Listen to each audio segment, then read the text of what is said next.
কি এভাবে কথা বলতেছ কেন? চলো ঘরে যাই। কিভাবে কথা বলবো বলো? কার ঘরে যাবা? যে ঘর তুমি ধ্বংস করে দিছো, ভাঙ্গা ছারখার করে দিছো, সেই ঘরে তুমি আবার যাবা? দেখো, আমি তো তোমাকে অনেক ভালোবাসি, সেজন্য তো তোমার কাছে ফিরে আসছি। তুমি আমাকে ভালোবাসো না, তুমি ভালোবাসো টাকা পয়সা স্বর্ণ গয়না, সব দিছি আর সব মেরে দিয়েছো কেন? তোর স্বামীটা এখন কি আর ভাল লাগে না? দেখো, আমি তোমার কোনো টাকা পয়সা খরচ করি নাই, আমি নেই অনেক। তো জীবনে ছোটখাটো একটা ভুল করে, তাই না? আর মানুষ যদি নিজের ভুল বুঝতে পেরে মাফ চায়, তাহলে তো বড় বড় মহান ব্যক্তিরাও মাফ করে দেয়।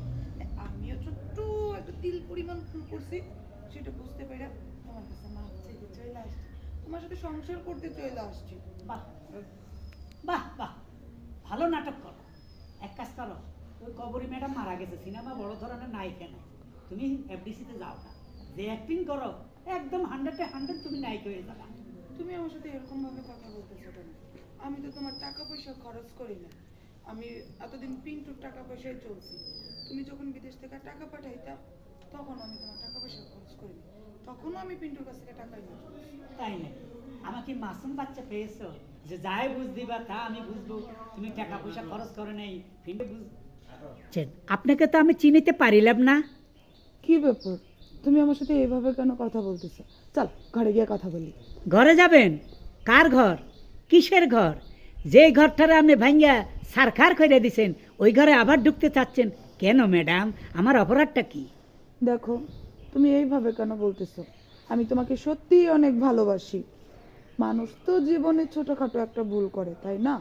আর সে ভুল করে যদি কথা বলবো, হ্যাঁ? কোন ঘরে যাবা? এই ঘরে? না, তোমার আসবে, আমি এই ঘর তো দেন আমি তো। তুমি আমার সাথে এইভাবে কেন কথা বলতেছো? কিভাবে কথা বলবো? হ্যাঁ, দেখো, আমি কিন্তু সত্যিই তোমাকে ভালোবাসি। এই আজানটা। আমি তো তোমাকে অনেক ভালোবাসি, তুমি এটা বোঝো না? তুমি তো আমাকে ভালোবাসো না, আমার টাকা পয়সাকে ভালোবাসো, আমার সোনা গয়নাকে ভালোবাসো। সরি ভাই, একটা ডায়লগ মিস দেখো, পেটা যদি মাফ চায়, সেটা আরো বড় বড় মহান ব্যক্তিরাও মাফ করে দেয়। আর আমি তো মাত্র এই তিল পরিমাণ একটুখানি ভুল করছি, আমি আমার নিজের ভুলটা বুঝতে পেরে তোমার কাছে মাফ চেয়ে আবার সুন্দর করে সংসার করতে এসেছি। বাহ, তালি দিতে মনে চাচ্ছে।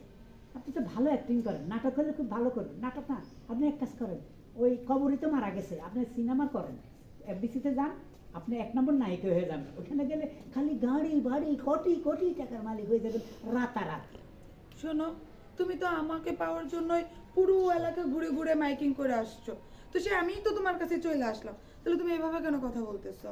মাইকিং করছি আপনাকে এখানে আনার জন্য, কিছু কথা আপনাকে সরাসরি বলবো, বুঝছেন? এই জন্য মাইকিং করছি। কি আপনি আমার টাকা আবার আমি তো নিতে টাকা নষ্ট পয়সা- বলতে আসছি, আমার কত কষ্টের টাকা, দুঃখের টাকা, কত খাটাখাটি করে টাকা পয়সা কামাইতাম, এই টাকা স্বর্ণ গয়না নিয়ে আপনি আরেক ভাড়ার লগে ভাগিয়ে গিয়েছেন। দেখো, আমি তোমার কোনো টাকা পয়সা নষ্ট করে নাই। তুমি যখন বিদেশ থেকে টাকা পাঠাইতা, তখন আমি পিন্টুর টাকায় চলতাম।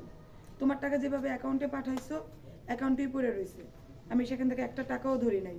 ফের মিথ্যা কথা, হ্যাঁ? আবারও মিথ্যা কথা বললা, তোমার কথা আমি বিশ্বাস করলাম না। বিশ্বাস করলে না তো? জি না। দাঁড়াও, তোমাকে দেখাচ্ছি।